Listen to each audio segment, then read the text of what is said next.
Welcome to another edition of the It's Cavalier podcast powered by Mellow Seltzer. Ladies and gentlemen, from the bottom of my heart, I just want to say, fuck Boston. I'm sorry. I'm sorry to kick off the podcast like that, but I'm pissed. But as pissed off as I am at the Boston Celtics, I'm even more pissed off at the Cleveland Cavaliers. Tonight, dear Cavs fans, was the third meeting of the season between the Cavaliers and the Celtics. This one giving Cleveland the opportunity to get the leg up on the season series. Boston won round one. We know how that went. Cleveland took round two. We know how that went. And tonight, the rubber match between seeds 1 and 2 in the Eastern Conference was about as good as it can get for a regular season game. So many stars involved in this one. Donovan Mitchell, who played terrifically tonight. Jason Tatum didn't have the best game. Darius Garland had a horrible, shitty first half. Jaylen Brown did some really good things in that first quarter. Evan Mobley was a no-show. Kristaps Porzingis, Jarrett Allen. Jarrett Allen's going to get a lot more flack than he really should have. Almost had a 2020 game. Derek White, pretty good defensively. Peyton Pritchard looking like sixth man of the year that he is. Ty Jerome, not the normal game from him. This was what many think is going to be the Eastern Conference Finals, a preview of sorts. And I felt that it honestly had a little bit of everything in it. It wasn't a terrible game by any means. And it got started off with a pair of big slams. First, Jarrett Allen got the scoring underway with a jam over Derek White. And then Donovan Mitchell blew the roof off the building with a dunk all over Kristaps Porzingis, if I'm not mistaken. But things quickly went off the rails early on as both teams shot poorly, save Donovan Mitchell and Jaylen Brown, who was the engine of the Boston offense. Darius Garland, as I mentioned, struggled in the first half. He began the game 0-4, and it wouldn't get much better in the first two quarters. Evan Mobley missed some really makeable shots all game. It wasn't just the first half. Around the rim early. Max Strus wasn't really involved. And this quickly devolved into Donovan Mitchell hero ball possessions and throughout. And you know what? I'm not even mad at that, considering that almost nobody else showed up. It honestly looked as if nobody wanted to be out there at times outside of Spida. Darius did pick it up in the second. Jarrett did what he could. And you got some, decent performances from the likes of Sam Merrill and company. But the Cavaliers obviously did not come to play tonight in the same fashion that Boston did. They were sloppy with the ball, allowed way too many extra possessions, failed to rotate quickly enough. Boston quickly raced out to a 20-point lead. You heard that right. Just 2 minutes into the second quarter. And a good number of their points early on were the result of those extra possessions. They allowed 11 second chance points off of 11 offensive rebounds, if I'm not mistaken, in that first half, as we watched Al Horford drill triple after triple. And it was an ugly game at times, especially in that first. Of course, it didn't help that Cleveland gave Boston even more possessions with its carelessness with the ball. They turned it over, I think, 6 times in that first half alone. And the cold shooting, my God, that was just the cherry on top. And Boston, they're just so damn good when they smell blood in the water. It starts at the point of attack where guys like Derek White and Drew Holiday and Jaylen Brown can often blitz you to death and force your ball handlers into some really tough situations. And we saw them do that to both Donovan Mitchell and Darius Garland tonight very, very often. They're some of the best in the business at doing that. And it continues with the interior rim deterrence and pressure of players like Kristaps Porzingis and Al Horford, who continues to be a thorn in the side of the Cavaliers. I saw him reject Darius Garland maybe once or twice tonight, and we've seen that be a common theme. He did it a lot last year. And luckily, despite that woeful shooting and the inability to secure defensive rebounds and second chance points being scored by Boston, Cleveland entered halftime just down 10 points. It was a very winnable game at that point. All they had to do was just knock down some fucking shots and grab some goddamn rebounds. That's all they had to do. And, I don't know what the halftime speech was, but Cleveland definitely turned up the effort level in the second half. I'll give them that. They were able to force a few early third quarter turnovers and took advantage of them with scoring on the other end. And Darius Garland, for what it's worth, the shitty first half that he had, he did go out in that second half and score a decent amount of points. I believe he finished with 5 in the first half and scored 20 second half points. He scored 12 of those second half points in the third quarter, getting to the rim at will and cashing one from outside. And he would continue that into the fourth. Donovan Mitchell would continue to carry the offensive load as he has done many times against the Boston Celtics since arriving in Cleveland. And he would finish tonight with 31 points, 10 rebounds, 6 assists, was 12 of 25 from the field, including 4 of 14 from three-point range. And you know what? As many people are going to complain about the hero ball element of tonight's game from Donovan, I can't even bullshit you. I'm not mad at that because it just felt like nobody wanted to be out there for certain stretches. And Donovan, frankly, had to carry like we have seen him do time and time again. Not necessarily this year, but a lot last year. And that was a similar type of game that we got tonight. He did a lot of carry, and although you got a much better effort in that second half, it just was not to be, as Boston was able to continue to hold every run that Cleveland gave them. And it was sickening to watch at times. And as they entered the fourth quarter down by 10, things were looking up. And I was wondering if they could possibly pull off this comeback, and it was not to be, obviously. The Cavs wouldn't go down without a fight, though. Each time the Celtics tried to pull away, somebody was there to shoot the Cavs back into it, whether it be Sam Merrill or Donovan Mitchell or Jarrett Allen getting to the rim, or Darius Garland. And Cleveland got it to as close as 4 points. It was a 4-point game, pretty late down the stretch. But Boston was able to pull away after consistent fouls were handed out in the painted area. It was just rough, man. The Cavaliers clawed their way back into it and could not pull off the comeback. And there were numerous things that pissed me off tonight. Like I said, fuck Boston, but Cleveland, I'm definitely more pissed at Cleveland. Tonight was the first time in a very long time throughout this season. The Cavaliers have played 50 games now. They are now 40-10. Still got the best record in the NBA, but they have played 50 games now, and I have not often found myself questioning Kenny Atkinson's decision-making in regards to play calling or rotations or shuffling of the players out on the court. But tonight was the first time in a while that I legitimately questioned, like, Kenny, what the fuck are you doing? He kept George Niang in the game incredibly too long when it was clear that this is not the type of matchup for him. Yes, Niang is a pretty damn good shooter, but in games like this against long, athletic, big wings, I'm just going to keep it 100. I'm going to keep it a buck. He is barbecue chicken defensively. No way to sugarcoat it. That's my guy, but there is no defending that. He got cooked tonight, and that has been the case against Boston many times when they match up. I can't say shit about it. I won't say shit about it. Have at it. If you want to shit on George Niang tonight, I'm not going to stop you, because tonight I thought he was complete ass. There is no reason why, even in a game when Isaac Okoro and Dean Wade are not available. I understand that. So don't give me no flack for that. I haven't looked at the comments yet, but I'm going to go. When we get to that section, I will. I'm sure somebody will have said something. Although you don't have Dean Wade and Isaac Okoro, there is a young man sitting on your bench who was the 20th overall pick in the draft, who has shown you that he can legitimately rebound with the best of them, especially on the offensive glass. A guy that has played 35% of his minutes at the 4 this year, despite being undersized. That is Jalen Tyson. I thought Jalen Tyson, at the very least, could have gotten some minutes tonight in place of Niang. Niang was clearly struggling, and there's no fucking reason why George Niang should be playing 25 minutes. There's no reason why George Niang should be leading your bench in minutes.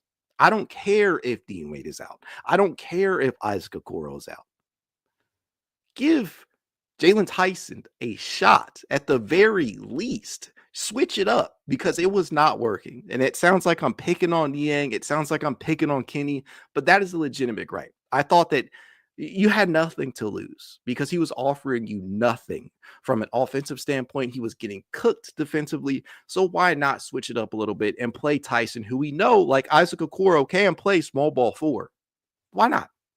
Why not? I saw way too many possessions that just left me flabbergasted. Y'all know that's my boy. Y'all know I usually go to bat for Niang, but I simply cannot do it tonight. I wanted to see Jalen Tyson out there. I thought that it was justifiable. He has been pretty damn good as of late. This 7-game stretch, I posted a piece of content about Jalen Tyson before the game. Y'all should check it out, by the way. It's on the channel. But in his prior 7 appearances prior to tonight, did not play at all tonight, but he was averaging 6.4 points, 3.4 rebounds, and was shooting 47.1% from the field, including pretty respectable 37.5% from three-point range and just about 16.1 minutes per game. And that doesn't sound like a lot. But in a game where Georges Niang is clearly struggling, switch it up, Kenny. Do something. And I get it. No Dean, no Isaac. So your options are limited in terms of trusted reserves because all you had left after, Niang, Merrill, Levert, and Jerome were Bates. Amani, a lot of people want him to get some play time, and I understand that, but probably not the best matchup for him to do so. Tristan Thompson offers you nothing in a matchup like this. Sorry, Tristan. Craig Porter Jr. and Jalen Tyson. All I'm saying is you could have put my guy in there. Tyson probably could have given you more, even at the 4, than a Georges Niang could tonight. It's just a bad matchup for George. And we often talk about how the postseason, because this is a potential postseason series, a preview, Eastern Conference Finals maybe. Both teams make it that far. We're hoping, right? But in a potential series between the two, this type of game highlights why Georges Niang is not going to be at an advantage playing against a team like this. And this just kind of reinforces the idea. And I'm not going to rush to judgment and say, oh, the Cavaliers have to, ship the farm out outside of the core 4 and Ty Jerome or whoever you feel is necessary outside of that core 4. But I will say this. Tonight's game kind of tells you everything you need to know about the flaws that the Cavaliers have. They need a big wing off the bench to be able to turn to, especially when Dean Wade is not available. You need a third big, somebody who can give you good minutes, especially in the postseason against teams like this, who can stretch the floor. So we know, preferably, we would like a third big that can space the floor. But shit, give me somebody that can rebound and defend at this point. That's all I got to say in regards to the trade market, buyout market. And we know that shit is coming up in 2 days. And I'm going to try to not overreact too much to tonight's game in that regard, because it is just one game. But man, it just pissed me off. It just pissed me off the way that the Cavaliers came out there and played tonight. Almost didn't score 100. That almost was to the wayside, the game. But on the game as a whole, the Cavaliers shot 40% from the floor. They shot 28% from three-point distance to Boston's 35%. They shot 85% from the line. Good, I guess, but some of that came down the stretch. They turned the ball over 13 times. Not an exorbitant amount, but each one felt like it was a backbreaker. They got out rebounded 53-51 and 15-14 on the offensive glass. Boston rejected 6 shots to Cleveland's 1. They stole the ball 10 times to Cleveland's 6, and they lost the game. Suffice it to say that I think we were all hoping for more. We were all hoping for more, man. That's all I can say in regards to that. So I suppose after me going on that long ass rant to open the pod, it's probably time for me to go ahead and hop in the chat here. I'm not going to be able to touch base with everybody. There's 100+ comments here, but I'll do what I can. Cody says 40-10 is still wild. Great season. It is absolutely a great season. I take nothing away from this season as a whole, but compartmentalizing this game against the backdrop of the season is fair. And when you're talking about these games mattering, this was a rubber match to potentially decide seeding down the line. There's still a lot of season left to go, and Cleveland has by no means locked up that number 1 spot. And I hate to tell you guys this, but it's going to be important. Seeding will be important for this Cavaliers team. Matchups matter. Cavaliers securing the easiest matchup possible in that first round, despite what many people might say about that, is still something that would benefit the Cavaliers. But 40-10 is still damn good. Still the best record in the NBA. It is what it is. Wixv says we need a fucking wing, and big. I'm so serious. Yeah, we do. That's why you hear a lot of people talking about, hey, let's potentially sign a Ben Simmons on the buyout market. Let's look at Torrey Craig. Let's see if Lonzo Ball gets bought out. There are some options out there. It's not just those 3, but it should get real interesting as these next 2 days pass. So we'll know what the Cavaliers end up doing. I do not see them making a trade. I'm just going to keep it 100 with you. I do not see a move being made on the the trade market. I just don't see it happening. Maybe something to duck the tax. That makes sense. A small move like Craig Porter Jr. and Tristan Thompson for somebody to get under it. But at the end of the day, I really don't expect a Cam Johnson or DeAndre Hunter level move. Those are that was the news that we got today. That was the rumor that was reported today. The Cavaliers are in, quote, hot pursuit, unquote, of DeAndre Hunter. These types of things are said all the time leading up to the deadline as teams try and blow smoke and raise trade value for specific guys. I just don't see it happen. Is it possible? Yes, but I do not see it happening. Just don't. Episto says Strus has been playing sloppy all year. I like to see him shoot more and play under control. Tonight was a game in which Max Strus just wasn't involved a ton from an offensive standpoint. And a lot of that can be credited to the hellacious defense that Boston plays with. They switch everything. They make sure that they have a body on you. They go around. Their screen navigation is fantastic. They hedge with the best of them, although it feels like fouls at times. It's good defense. It works for them. And a lot of that starts with guys like Drew Holiday and Derek White. So Strus was basically taken out of the game. He would finish tonight with 2 points and 6 rebounds on 1 of 4 from the field. It's not like he took a ton of shots, but he didn't have a ton of opportunities to do so because he had virtually no space out there.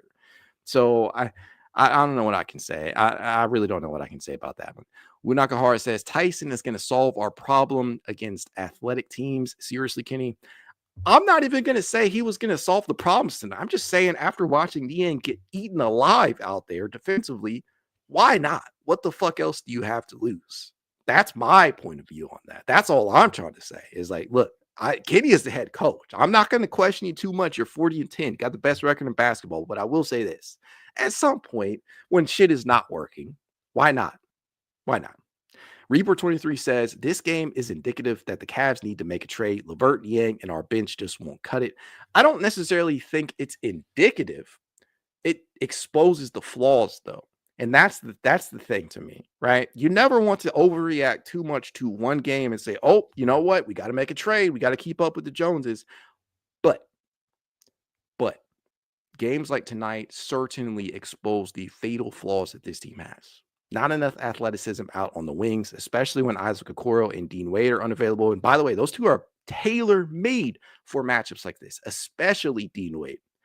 Dean Wade has been a Celtics stopper, right? Maybe that's overdoing it a little bit, but having a body out there like Dean Wade, 6'8", 6'9", who can rebound, who can shoot the ball to a degree, who can defend at a high level against the Jason Tatums and Jaylen Browns of the world, that helps tremendously. Isaac Okoro, we know how good of a point of attack defender he can be, regardless of the inability to space the floor at times. He had been trending upward prior to that shoulder injury, but I know and recognize and understand that he still has a lot to prove when the games really start to matter. Brian Wiley says, go get Herb Jones. I would love Herb Jones. I just don't see it happening. Mr. King 562 says, put Amani in, bro. 6'10". Amani would probably get cooked defensively too. If we're going to put anybody in the game, honestly, I would have just rolled with Tyson. But I certainly can understand wanting to try something new. So I'm not going to argue too much.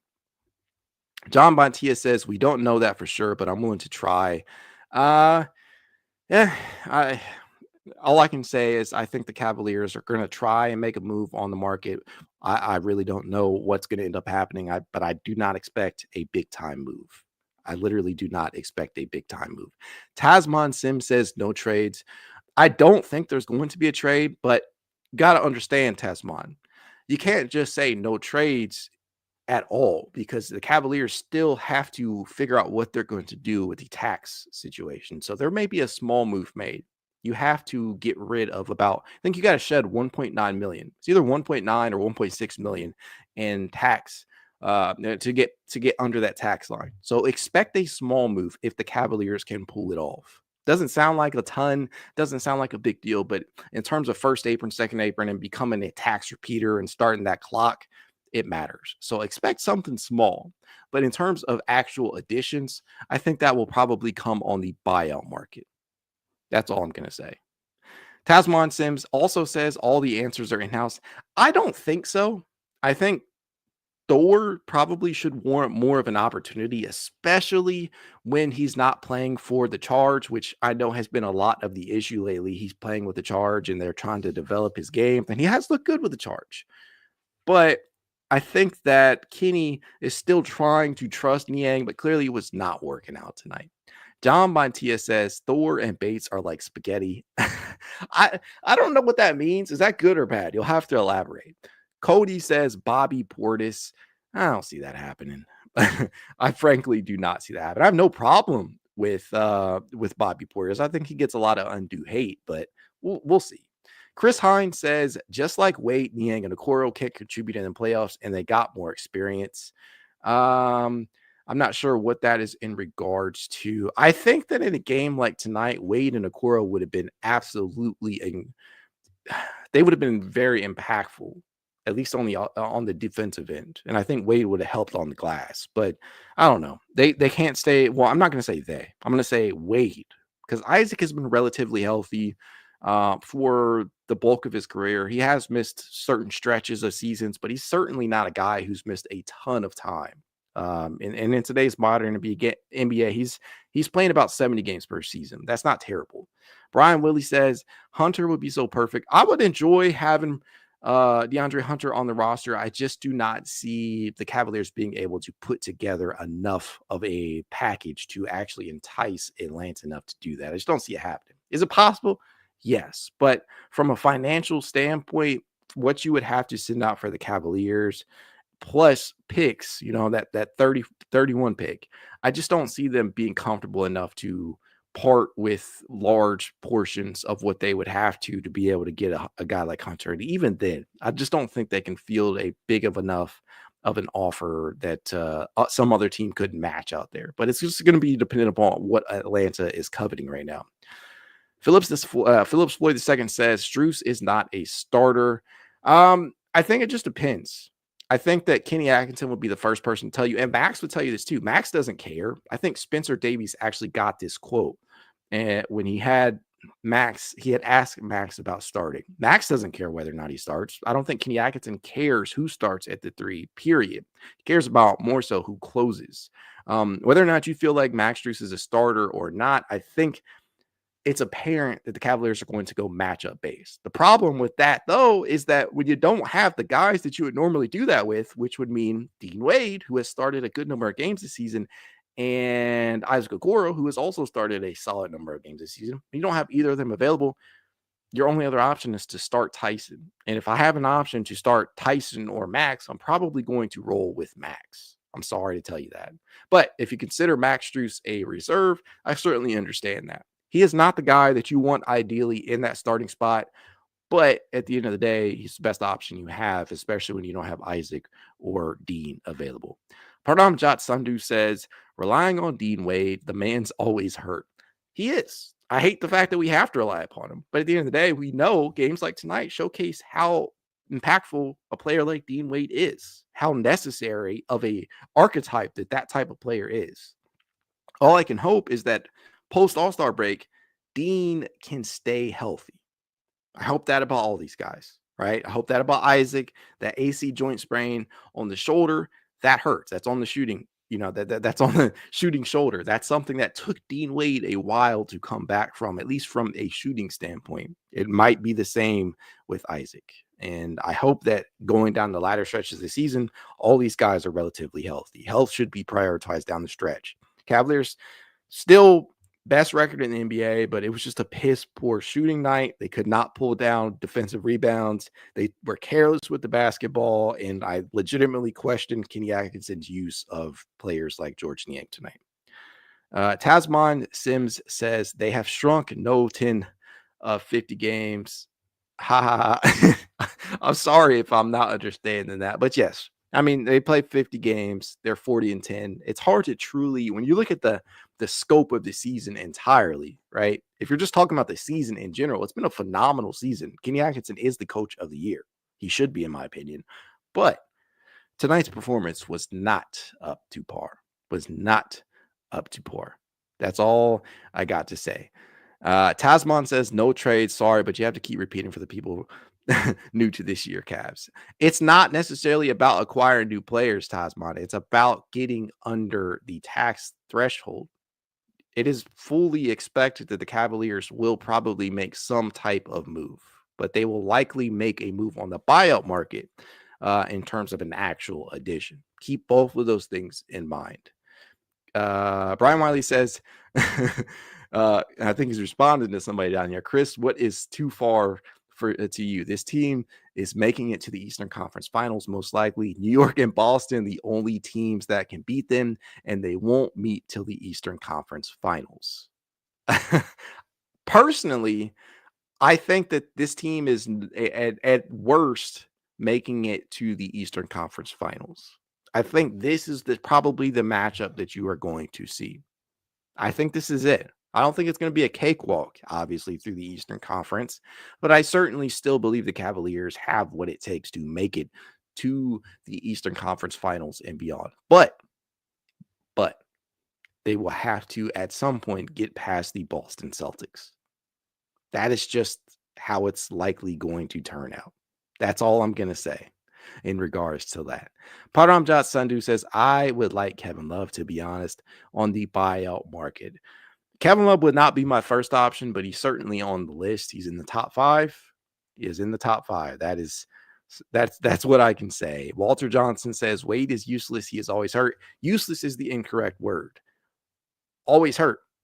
I can live with that. Useless tonight shows you how impactful Dean Wade is. He's played in a good number of games this season. He's capitalized on the playtime that he's gotten, especially in starts. He's been an impactful and vital start. He had an impactful and vital start to the year for the Cavaliers, getting off to that, 15, 16 game streak. He's important. He's impactful. He's not useless. He's just always hurt, perennially hurt. I'll accept that. We'll see. Dasmon Sim says New York is not a threat. I think we still got a long season to go. And once we get to the playoffs, you never know. But those guys over there, we know how hard that Tom Thibodeau tends to utilize his starting 5. And he is really, really, really leaning on those guys to play a ton of minutes. And I think that is probably going to have some sort of effect and add up as the season goes on. Hopefully nobody gets seriously injured over there, but it's always something that you're expecting. That's all I got to say. Blondie20 asks, who is on your top list?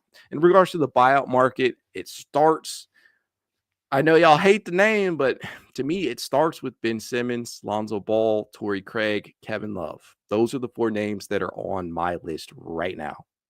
I don't know how things are going to shake out, but I think that each one of these guys could potentially present you something that the Cavaliers could find useful. Ben Simmons gives you defense and rebounding, still a high-level playmaker, averaging 7+ assists this year.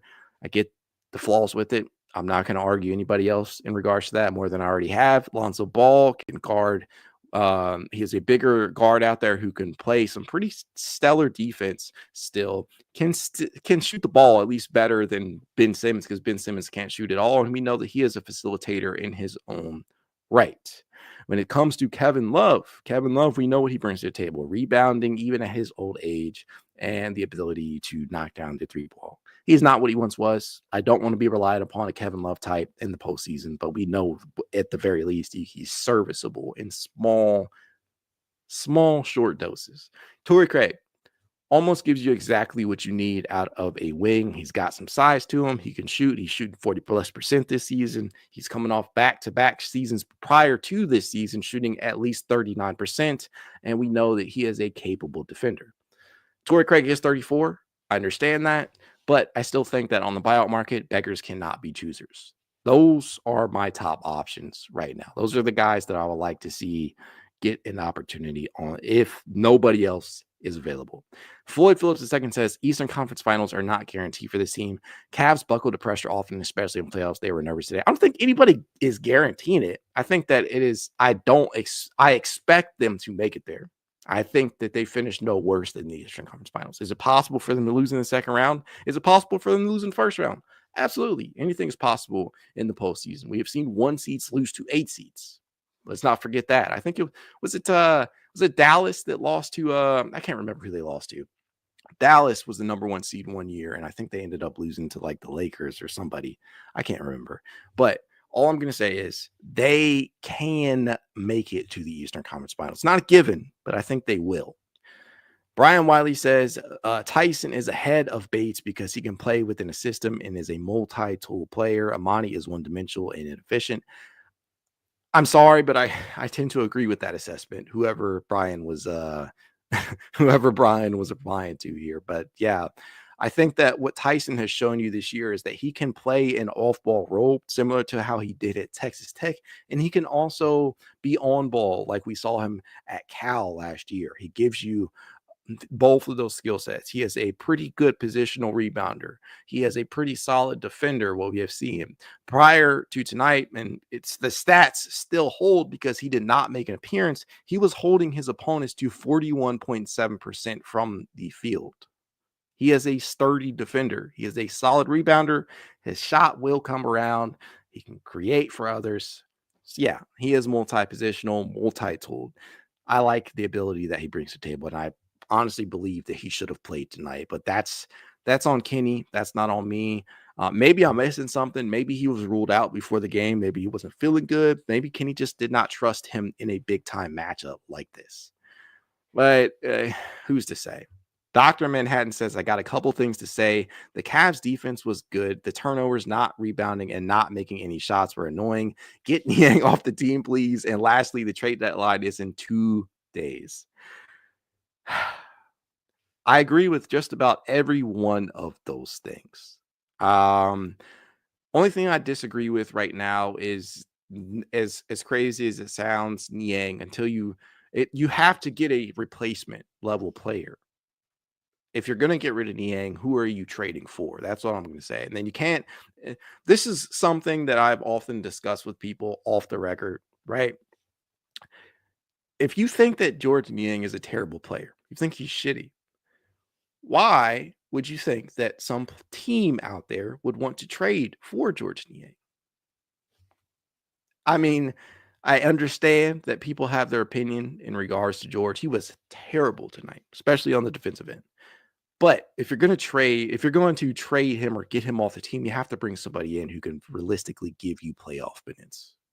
That's not an easy thing to do for the Cavaliers, who don't appear willing to part with more than a handful of assets. I think Caris LeVert is up for grabs. I think if pushed enough, they would probably concede Isaac Okoro, but it would depend upon the return. Niang is certainly somebody they're dangling around in trades, despite them saying they're not. I don't believe that. But at the end of the day, if you're going to ship Niang out, you have to find a suitable replacement. And if you think he's shitty, okay, find a team that doesn't want that actually would want to trade for him. Then trades are two-sided. I don't think people understand that a lot of time. Hailstone says, maybe I'm tripping, but Mobley was worse than Niang tonight, Loki. I don't think he was worse. I think he was just as bad. I mean, I'll give him a slight leg up, but he was certainly not as bad, in my opinion, in Niang. And y'all know that is my guy. I typically try and provide a little bit of a reprieve from the from the shit talk that happens with George. But at the end of the day, I can't always take up for him when he plays games like tonight. Chris Hines says, because certain teams don't have championship aspirations or even the goal to win it all. Therefore, some team can use him. Nah, it don't necessarily work like that. I hate to say that. Everybody thinks it's so black and white in regards to trades. It's not about having a championship mentality. Why would you take on the George Niang salary if it is not expiring, for one? And for two, you're not being incentivized to do that. If you're taking George Niang, you're also trading Caris LeVert, and finding a suitable trade partner for those two alone is no easy task. Everybody wants to concoct these trades. Nobody wants to actually put one together that actually makes sense for the other team. That is the problem that I often have with these things. It's okay. Yeah, that makes sense for the Cavaliers. Of course, the Cavaliers would love a DeAndre Hunter. Of course, the Cavaliers would love a Cam Johnson. But does the trade that you're putting together make sense for that other team? The picks that we can offer, they're pretty far out, or they're second rounders, not very valuable to a rebuilding team. Rebuilding teams don't want to pick that is 4 or 5 years from now. Are those useful? Yes. But if that is the biggest thing that you're offering in that trade outside of the expiring of a Caris LeVert, How enticing is that for another team when they can easily probably get more in terms of a draft compensation standpoint from another team out there? You got to be desperate.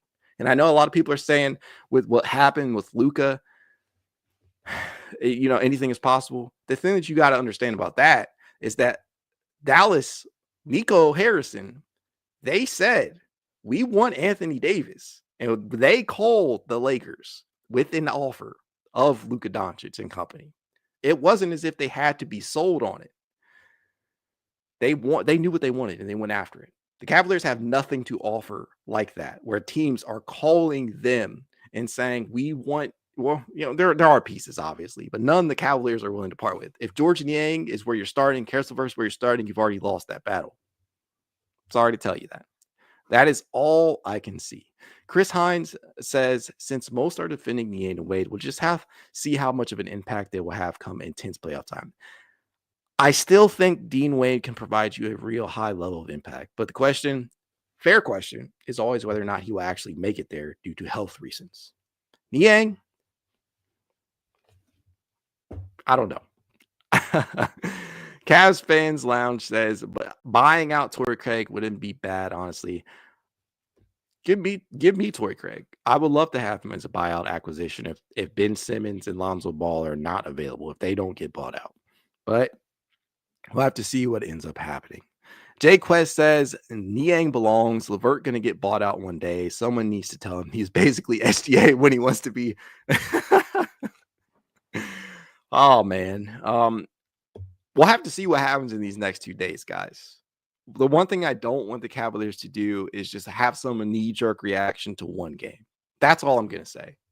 That is all I'm going to say in regards to the trade deadline. People will be talking these next few days and say the Cavaliers need to do X, Y, and Z, but they have to make sure that it makes sense from both a financial standpoint and from a roster construction standpoint, right? A fit has to make sense before they go out and make a trade. I think that it is very much likely that they'll make some type of small moves, some concession to get under the tax threshold, and then they will likely pivot to the buyout market. That said, as I always tell you guys, if you'd like to reach out, you know how you can. It's Cavalier_pod on Twitter, TikTok, Instagram, YouTube, and more. If you want to be added to the It's Cavalier Discord chat, you know what to do. Leave a rating, leave a review, send a screenshot of said review to itscavalier53@gmail.com, and I will send you an invite. If you're watching over on X, like I know probably 75% of you are, do your boy a favor, go to YouTube. Doesn't take you a long time, couple of seconds. Hit that like button, subscribe if you're not yet a subscriber to the It's Cavalier podcast, and hit that notification bell so you know when I'm going live. You want to support the podcast in a small but helpful way, consider becoming a member over on Patreon. The link is in the description of this video. Or you can become a member over on YouTube for, I think, maybe $2, $3 tops. It helps. But even if you don't, I will still be here post-game doing these live streams come rain or shine. Let's go. Go Cavs.